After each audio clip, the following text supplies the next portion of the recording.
Hello everybody, I'm Carol Bouchard. I'd like to show you some software online that does a very interesting simulation of how population size affects coefficient of inbreeding. And of course this is very important to breeders of dogs because they have close populations that usually aren't very large, and there's no way for you to understand the consequences of your population size on coefficient of inbreeding without understanding the principles that you will see here. The software we're going to use is available online. It's called Popsize, and it comes from the University of Minnesota. I'll put a link to this page with the video online. If you Google Popsize, you should get to this page, and you can download the software right here. It runs on both a PC and a Mac using Java. Which you must have on your computer, but it's available as a free download.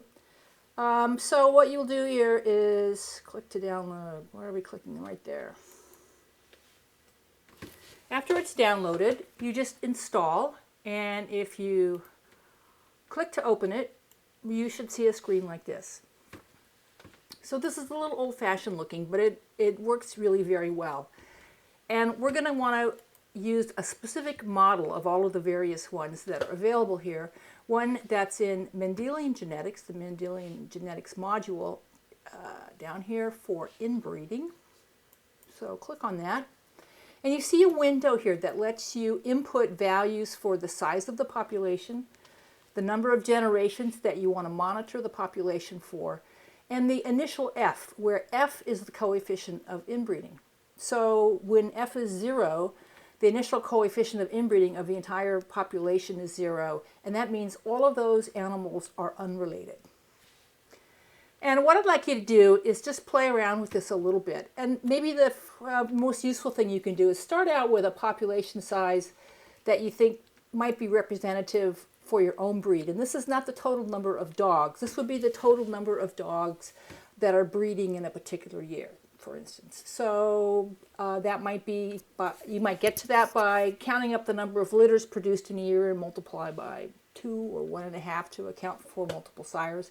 But anyway, put in something reasonable here. So let's say we have a pretty good size breed, and I think the maximum number you can put in here is 500. So let's say we have a good size breed and we have 500 breeding animals. And let's put this to 100 generations. And what it's going to do is show us what happens to the inbreeding, the level of inbreeding in this population over time. It has a couple of assumptions. First of all, it assumes that the population is finite, it's closed, that breeding is random, so there's no structured breeding program, that there's no mutation, and there's no selection. So this is a very simple model. And this will allow us to establish some baseline information about how a population would behave under these particular circumstances. So we set our initial conditions and then click on View, and it will generate a graph here. And let me show you what this means. This is the number of generations here on the bottom. So it goes here from 0 generations, which is a start, to 100 generations, which is a long time for dogs. And on the y-axis, it's plotting inbreeding coefficient a couple of different ways. And the one you need to look at is this F sub t, the red one here, which is the straight looking line. That's the change in the coefficient of inbreeding predicted from a simple equation of how the population is modeled over time. Okay? These other two lines are predictions of how the inbreeding would change if chance was built in. So for instance, what if for a couple of generations dogs happen to preferentially mate with less related dogs than average? Then you might expect to see the coefficient of inbreeding not increase as quickly. So these variations just represent the sorts of variations you might see just because of chance in a population. And you don't need to worry about the difference between the red one and the blue one for now. And it's worth redoing, just rerun this, and you'll see that every time you run it, you get a different answer. And the red straight line stays the same. Okay, the axis over here unfortunately changes every once in a while. But for instance, you'll see that at 100 generations, the total inbreeding of this population is about 10%. And if we keep clicking on this, it will stay there. And even if it changes the axis,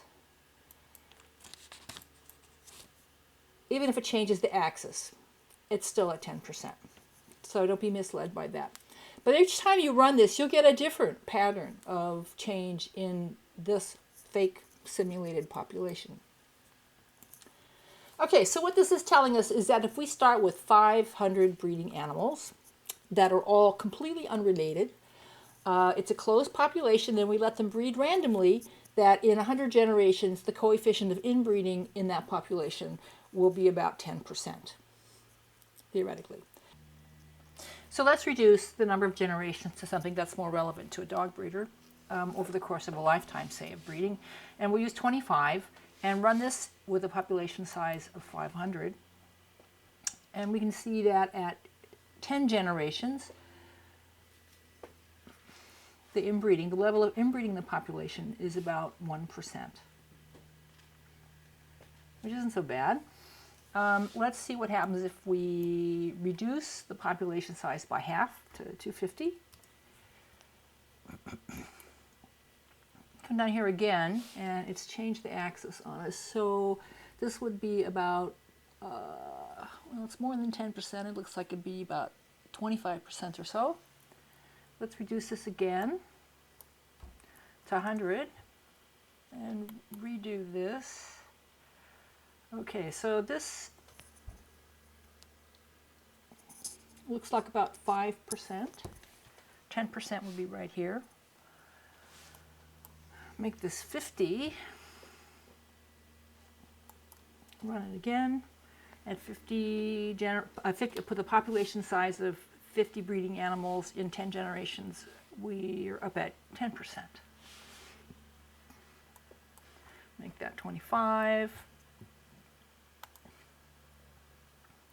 And now we're up, looks like 25%, maybe just a tad less.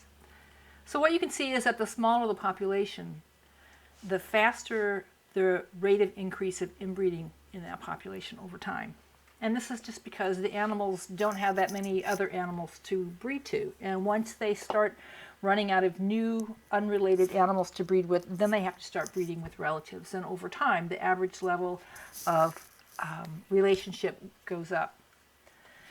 So there's a lot of dog breeds that were started with populations that were not much bigger than 25. And in fact, there are many that were started with many fewer animals than this. And of course, when dog breeds were founded as registered populations, the breeds already exist. They had already been selected for type and function and all that sort of thing. So they were already related, the dogs that would start a new breed in a stud book.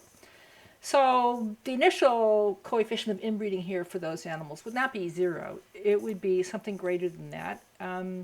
That would depend upon how diverse the animals were. Maybe they came from lots of different places, or it could be that they came from just a couple of kennels and represented 2 lines. But let's just pick some number here that seems reasonable. And we're going to use 10%, coefficient of inbreeding of 10%, or 0.1. Let's start with a population size of 25. And in 10 generations, starting with a population size of 25 breeding animals, in 10 generations, we're already past the point of the inbreeding level if all animals were as closely related as full siblings, which is 25%, 0.25 right here. It looks like it's a little bit higher than that. At 20 generations out here, it looks like we're at about 40%. And remember that even for breeds that might have started with more individuals than this initially, pretty much every breed that I've looked at in terms of history went through bottlenecks. In many cases, more than one. For many breeds, nearly went extinct during World War II and might have been reduced to just a handful of animals. And those animals, of course, would be related. And I think that, we can drop this down to something like 10. Let's say that average coefficient of inbreeding was 10% in those 10 few animals that were rescued from the brink of extinction. 10 generations later, the coefficient of inbreeding of those animals would be 50%, which is really high. So there's a real problem here because most breeds didn't start with that many animals to begin with. Most breeds had a population reduction as a consequence of a war or some cultural change. For instance, they stopped using herding dogs as much because all the pastures were plowed over, or distemper outbreak, or whatever. Norwegian Lundehunds were rescued from extinction using 6 dogs, 5 of whom were closely related. So if we put 6 in here, and we'll just make this 0.2, because 3 of those dogs, I believe, were siblings, and let this run. And you can see this population, actually, this is 1 right here. That if under a situation of random breeding in only less than 4 generations, it's possible for those dogs to all be exact clones of each other. Now, not every time, but certainly the predicted value is 50% at least. So this is a serious problem because this is not unique to Lundehunds or to any breeds. I believe I've been working with a Mastiff group recently that indicate that the Mastiff was reduced to just a couple of individuals during World War II. Many, many, many breeds, even poodles, had significant crashes in population size because of wars, and then they increase in popularity and they take whatever animals they have and breed on from there. So this is important for you to understand the implications of this. Also because these days, at least in the United States, where we have a pet overpopulation problem, frequently breeders will have a litter of puppies, spay and neuter the ones they don't want to keep to carry on breeding. And so the number of animals that actually are subsequently bred from the ones that are generated each year is pretty small, something on the order of between 20 and 30%. So you might have a large population of animals, but if only 20% of them are breeding, then you have this problem here. You have a very small population size. And if we put 25 back in here, many breeds are at the level, an average coefficient of inbreeding of the entire population of 20% or more. And under those circumstances, breeders don't have a lot of latitude. The coefficient of inbreeding increases quite quickly.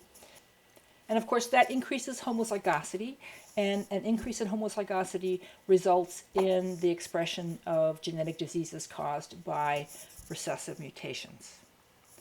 So this is a serious problem.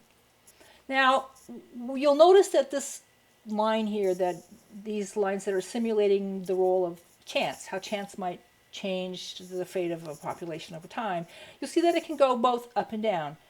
And this means that it's possible for breeders, if they're careful, to breed in a way that reduces the rate of increase in inbreeding below what you'd expect from a randomly breeding population. So it's also possible to have a higher rate of increase in the coefficient of inbreeding than expected for a randomly breeding population. And unfortunately, it's the case for most purebred dogs that there's strong selection going on, that the size of the population is kept very small. I mean, everything runs in the wrong direction, so that you would expect for most purebred dog populations, the rate of increase in inbreeding is actually substantially higher than you would expect from a randomly breeding population. And in fact, for breeders that are selecting for type, they're searching for homozygosity of the genes that are desirable in that breed. And of course, that's inbreeding. And so it's possible that the rate of inbreeding in purebred dogs can be quite quite a bit higher than you predict just based upon population size. So what does this mean? We know that increase in homozygosity results in the increase in the expression of deleterious alleles if they're recessive. So at the same time as we're breeding for type, we're also breeding for increased expression of genetic diseases. And this is causing a problem because as something pops up in the population, breeders then must select against it, PRA or degenerative myelopathy or whatever it is. And managing genetic diseases is not very compatible with trying to control the rate of inbreeding by using strategic management of breeding practices.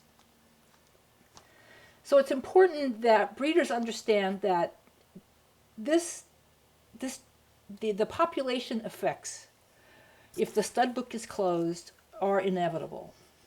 You can slow this rate of increase in inbreeding down a little bit. You can certainly make it much higher than this, but as long as the population is closed, this increase in inbreeding over time is inevitable.